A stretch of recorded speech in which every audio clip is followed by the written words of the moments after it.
Alright, so in this video we're going to cover all things variations. We're going to have a look first of all at the types of variations we offer, the refunding of or swapping of variation items versus the new out of scope variations and how that plays with the existing categories. Lastly, we're going to have a look at the invoicing of variations, and a special note that the variations we're covering in this video, they relate primarily to contract-based jobs. So in Build Exact Talk, that is the contract price or the completion percent type of job. There is a totally separate help article on using variations in cost plus jobs, just because the way they work is kind of different. So going to my Build Exact account over here, the first thing to get through is the types of variations Build Exact has. And the second thing we'll get to is where do you actually start them from, given the different scenarios through the job. But first of all, if I add a variation, I've got a type option in the top right. So what is the difference between variation and adjustment? Well, variation itself is what most people think of when they think of variations. It is a change to the contract. We produce a document that the client sees, identifying the changes. It shows them the change in contract value. They sign it. That is a binding document. We then invoice them the difference and the contract is changed. An adjustment is similar, except it doesn't have that agreement component to it per se. And the reason for that is it's more designed for PCPS items where the initial contract that the client went through already has stipulations in there regarding to the changes on PCPS items. So for example, where there's increases, decreases on those items, you don't necessarily always need a variation, but you need to document the changes. And for this kind of stuff, we always recommend that you check your own contracts yourself because it can be different in different areas. Where you have a total removal of a PCPS item or a total scope change of a PCPS item, that's where we would expect people to still use a variation because by contract, that's typically what's needed. Again, obviously check this for yourself, and the relevant scenario will be something that you need to choose. But that's essentially the difference. Where you use an adjustment style variation, it's not going to have the signature panels. It's not going to have the option for digital acceptance. It basically removes all the client agreement side of it because in essence, they've pre-agreed to those PCPS item changes. Moving forward from that, where would you start a variation based on the different scenarios that you'll have through a job? So this is looking at what happens if a variation is to do with items that are in the scope already. So example here might be, we've got these paned windows and the client wants to change them to be double glazed. That's an in-scope variation as far as how I term them. And you will absolutely have variations where the client comes along mid-job and just says, hey, while you're here, we would love to do this as well. And I consider that an out-of-scope variation because it has nothing to do with anything we've budgeted. We start those ones totally separately via the variation tab. So we're going to do both of those as an example. And they do behave a bit differently, but really simply put, if I start a variation from the actual costings and hit variation, it will grab the details it needs and put the record of the variation into here. Versus if I start a variation from here, once it'll put the paperwork here, put the record of the variation here, and once that variation is approved, it then pushes the information back to actual costings to change the budget. So let's do the window one first. We're going to grab this, change it from single to double pane. So you can grab like you would if you were ordering and go variation. And I'm going to go window, change, propose start date, fill out if relevant, delay days, again, fill out if relevant, it just shows the client more information. Details, could be, as discussed.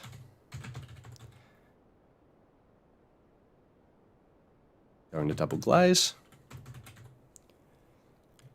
Going on down, where you pick it from the cost item, it naturally wants to either refund it if no money has been spent on it, or if there was an actual cost spent on it, i.e.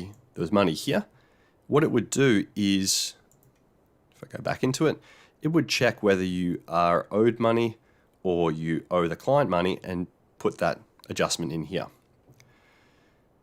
The reason we naturally refund if there's no money spent on it is because we're expecting you to go double glaze. One of those is probably a fair bit more, say 12,000. You can do what you would like with markup. So common examples would be people just mark up the whole lot, or we get people who credit the original markup back and then charge markup on the whole amount, which is essentially charging markup only on the difference. You can really do what you want here as per your agreement with the client. And anytime you add a new item to a variation, a purchase order, a work order, anything, it's always going to tell you, hey, if you leave an empty box here, it's going to add a new category. We always want to know where new items go.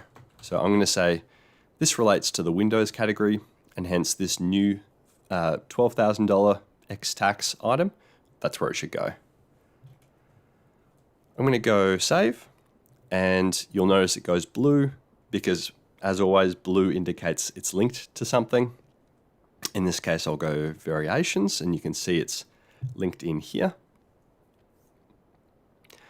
Now, I can print and give it to the client. I can share it to the client. If I do share it, I will have the digital acceptance option where the client can actually receive the email and go click to accept. A note on this, when the client does accept it, it will send you an email with the time and the date that they accepted it and which variation number it was. So if you do use digital acceptance, obviously keep those emails because they're the record of the acceptance. And if that doesn't meet your requirement for what you need to get variations adequately accepted by the client, then we would obviously recommend that you just go with standard. Before you share anything, you should probably print it. And that's what I'm going to do now and just have a look. So you will see with our variations, there we go, client, start date, delay days, if relevant, the adjustment. Personally, I really like the idea of showing the refund and the new item, just to make it super clear the client's getting that money back.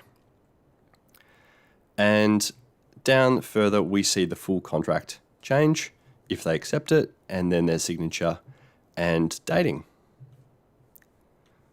Awesome. So let's say we send this out. I would share it, and I'm going to fast forward a little bit. Say the client's accepted it, so that could be digital acceptance, they could have signed it, what have you. When that happens, you will notice that cost now pushes backwards into here. So we've refunded the original line, and we've got a new double glazed line in here. Personally, I just move these around. I just like to see items lined up next to each other. Also, you've got a notes box here, so if it's needed, you can absolutely add additional notes as to say, original cost, refund, that kind of thing. Anything that makes your life a bit clearer is probably a good thing. Perfect. So that's what happens where you grab it from here and then you swap an item. If it's an out of scope variation, you will start from variations, you will go add. And this could be, hey, when we were budgeting this project, we didn't even consider that we wanted a clothesline. Something simple, we just need this put in. Clothesline, and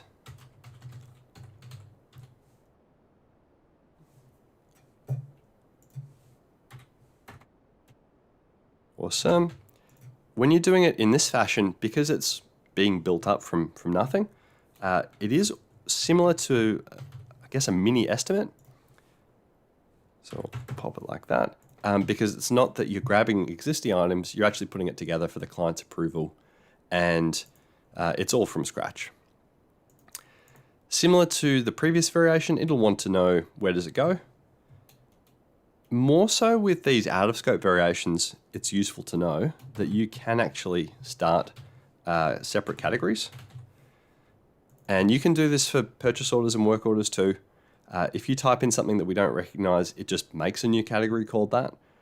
So for clothesline, I probably wouldn't bother. I'd put it in landscaping, something like that. But where it is a significant change, it's really useful to have a totally separate category. And the way I think of it is, if I had known of this thing when I was estimating the project initially, would I have made a category for it? If the answer is yes, then I'll probably put it in a separate category here. And I'm going to fast forward a bit to the acceptance. And let's just put 10% on both of those. Also, a quick point which I missed on the first variation that I did. These little T buttons, they relate to the schedule in the exact same way as the T buttons from the estimate do.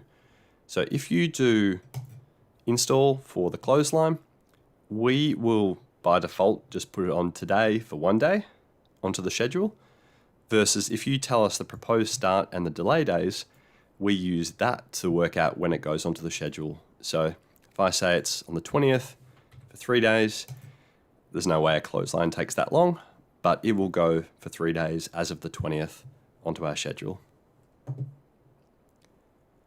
Now that is accepted, save and close. So again, that'll push back to my estimate cost, my actual costings, sorry. And I've got both of those lines in there. Fun little side fact, if you use this little arrow down the bottom, you can see the original budget versus the variation budget as part of the total budget that you're looking at on the screen. And if you have put in a bunch of actual costs, you'll see that same thing for purchase versus work orders. Other, if you ever want to know this, is where you've manually keyed in actual totals as opposed to using purchase or work orders. Beautiful. Now, lucky last thing to get through here is where we are going through the invoicing. Anytime there's an accepted variation and you go into an invoice, it'll just show here. It is totally up to you whether you claim the entire amount, 100%, or if it's a massive variation, you might do 50%. And 50% really depends on what the client will stomach and whether you want to do it all at once or not. Another side point is with the variations, it is also up to you whether you want to, I'll get rid of this, also up to you, and as always, it does have some basis on your agreement with the client, up to you whether you want to attach these to contract stages, or if you add an invoice that has 0 claim amount, so nothing to do with your specified claims, you can just put the variation on its own. And looking down here, it says this is nothing to do with your contract, it's all variation. And if you need to, that's how you send a variation between claims. Perfect. Well, that's pretty much variations in a nutshell. Hope it's been helpful.